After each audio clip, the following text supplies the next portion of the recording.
Hi guys, this is Dyce Kimura. I'm a Miami guitar teacher, and today I am going to talk about the Stratocaster, particularly this Strat, but I'm going to talk to you about why I play a Strat, and then I want to get into some specific features about this Strat that I've had since 1999. So, why do I play a Strat? One of the reasons I like it is it cuts through the mix. It's a very clean, crunchy tone. Okay.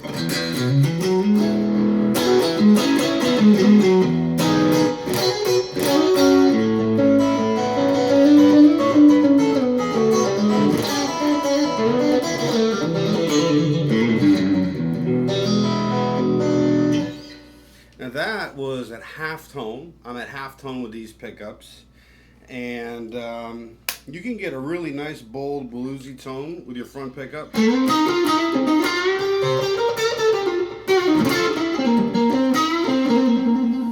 Or if I go to this half tone here, between 4 and 5, I can get a really nice funk tone.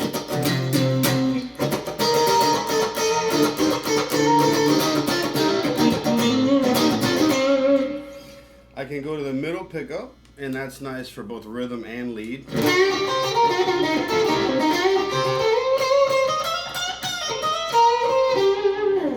Okay, and here's where it gets interesting. I actually changed out the bridge pickup on mine, and I put in a Joe Barden P90, and you see the two rails. This is hum canceling, even though it's a single coil. Okay, so I'll let you hear that real quick.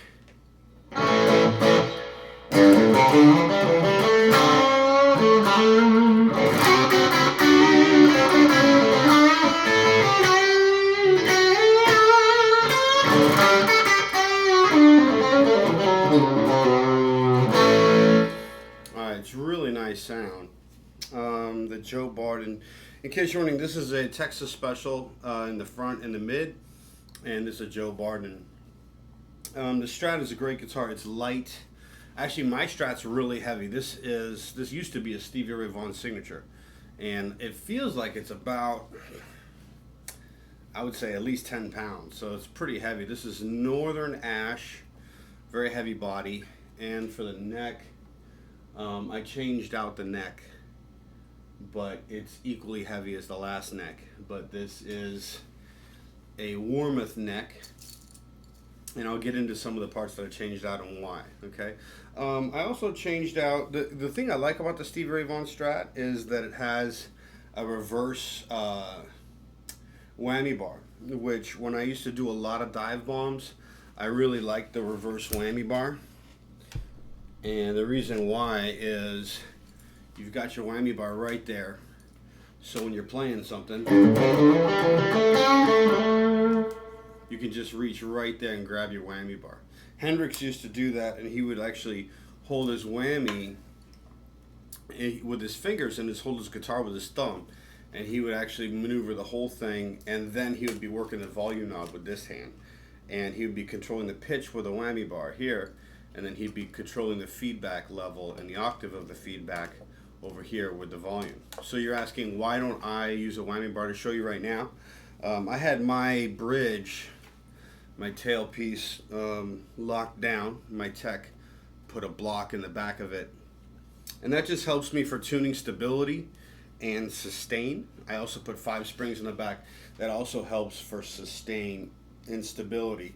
And I just play it like a Les Paul. I play it without the whammy bar, and I played with the whammy bar for years, decades even, but I've calmed down, and now I play without the whammy bar. And I think I saw that, I was at Eric Clapton's show, and I just saw that he had 5 springs on the back, at least according to his promotional pamphlet, and then no whammy bar, and he sounded great. So I said, okay, well, let me try it. I liked it. I want to talk about a few other advantages of playing a Strat. It's just super easy to click through tones. So I can have a deep bluesy tone. If I show you with some overdrive.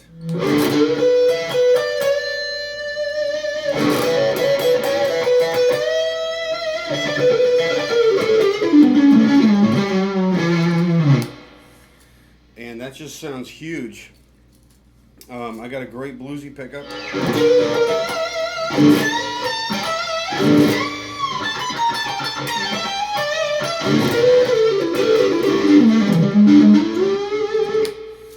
And I also can get a really fat bridge sound. I changed out my bridge. A lot of players do that. A lot of players tend to find that single coil Strat bridge is just too thin. And some people use that Strat bridge really well, like Stevie Ray Vaughan and Jimmy Vaughan. They both use a lot of that. And I think about that Stratty sound. It makes me think of like 60s surf music, you know? That stuff like...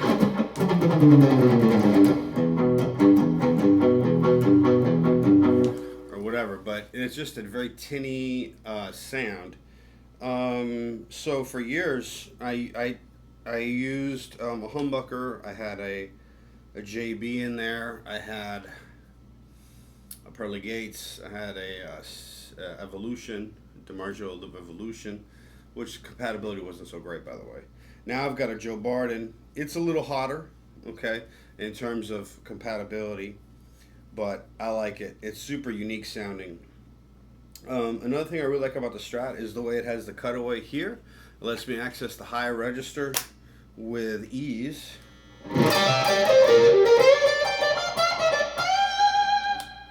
And also the contours of the body. If I flip it over, you can see the way this hugs my body.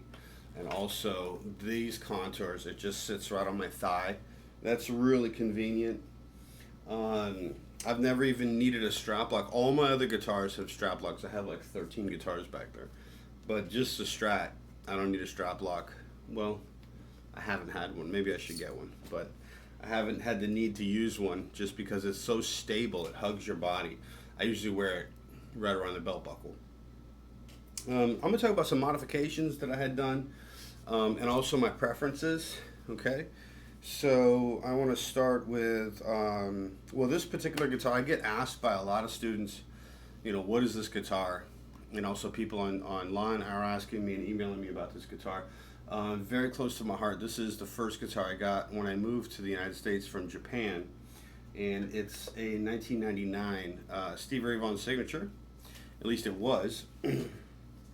I talk about some things that I did to it. The only things that are stock on this guitar is these two pickups and the body, obviously, and the bridge. And even the bridge are modified heavily. So I'll talk about the bridge first. I put in the saddles. I changed them to the raw vintage saddles, and that just gives me a lot more tone and depth. For years, I made the mistake of putting the string saver carbon graphite saddles, and that really deadened my tone. It cut out the highs, and I didn't have as deep lows. And my tech convinced me to get pure stainless steel saddles, and it really changed my tone.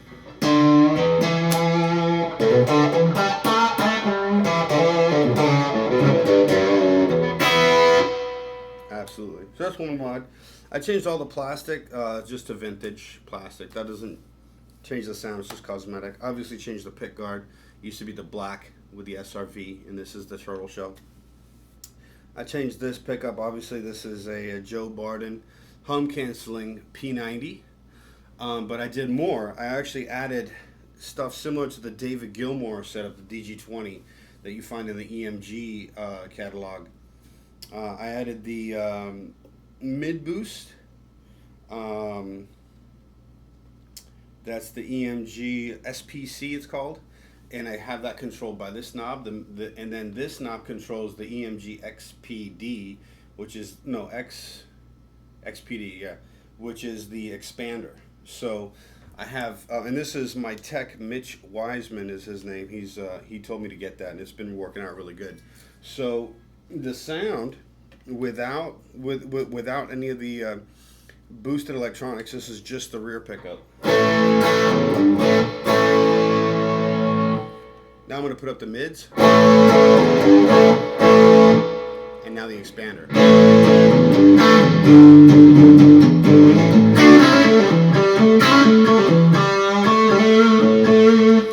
So I'm hoping that you can hear this out in across the internet waves.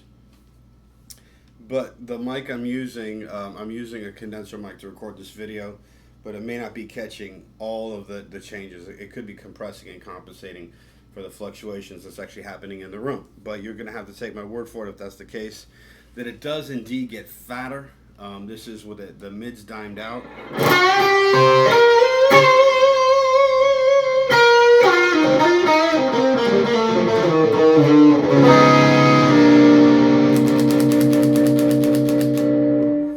Yeah, I love to use it live. Okay, so that's what's going on with the hardware, and that's a massive difference. That alone makes the guitar sound huge. I don't use the DG20 verbatim like I told you. The DG20 set from EMG is the whole pickup set, all sold in one, I think with the pickups included. And what I use is I just bought those separate components just for the mid boost and the expander. Notice that consequently I don't have a tone knob. So if I want increased tone, if I want to bring out the mids more, I bring up the mid range and I bring down the volume. So bringing up the mids actually gives me a 3 dB boost. So if I don't want the boost, but I just want more mids, I'll play it.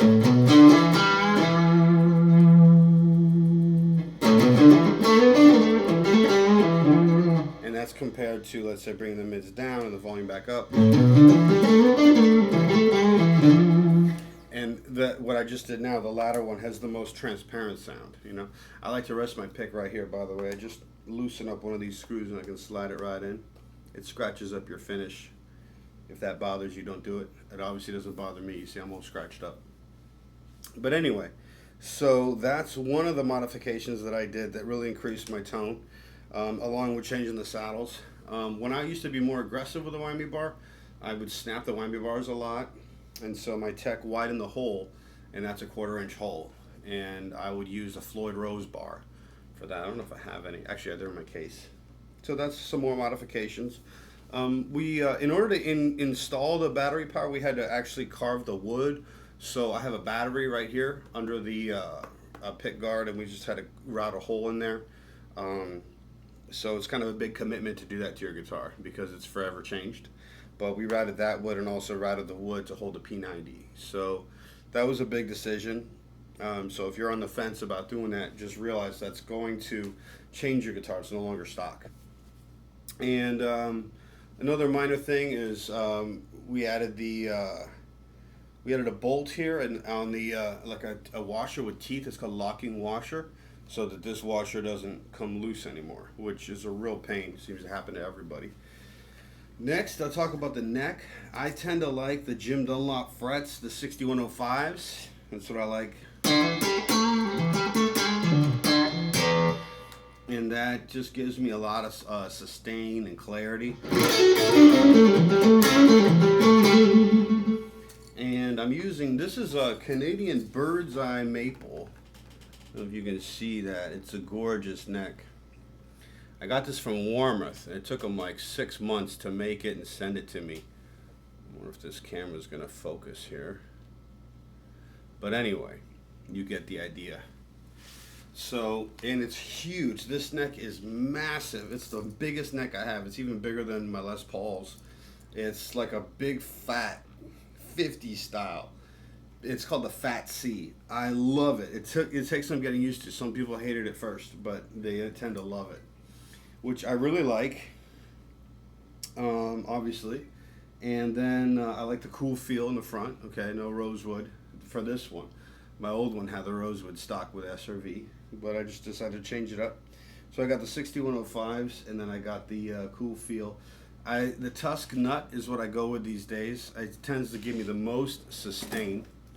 This is a Tusk nut right here. They're about $35, and I don't use LSR roller nuts or brass nuts, or definitely not plastic nuts. So I like the Tusk. And the tuning heads, I changed these too. I've been through different tuning heads. I don't really prefer the locking Fender tuning heads. They're just a pain in the butt. I like the actual vintage style, and I bought these tuning heads used because I wore out my old ones. This is from a 2014 Stevie Ray Vaughan neck that I got on eBay, but these are just gold tuning heads.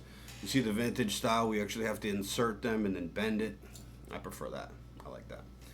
And then we put a string tree on there. When I first put the neck on, because it was fresh and the wood was new, it kept having to get readjusted. So I kept having to get my tech to adjust that to get my action right. I'm using 10s, 10 to 46. Okay, so let me just play it for you a little bit.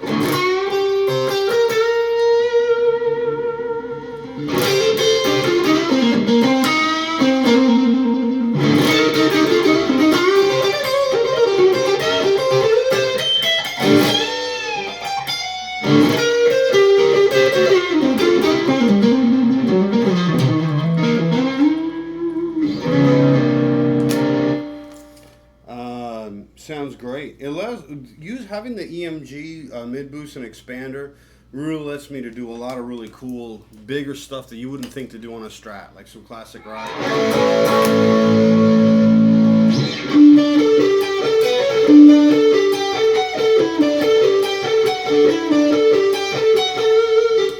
There's a lot of sounds that I get from this that I can get away with. I can sound big like a Les Paul.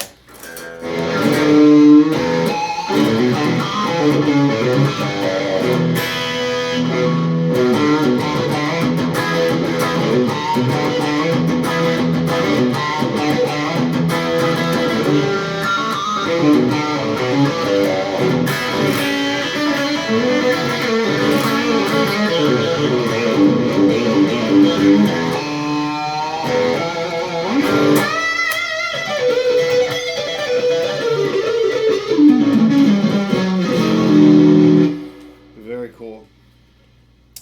So I like it. It's been really, this guitar's like been really a part of me. I've been playing this, well,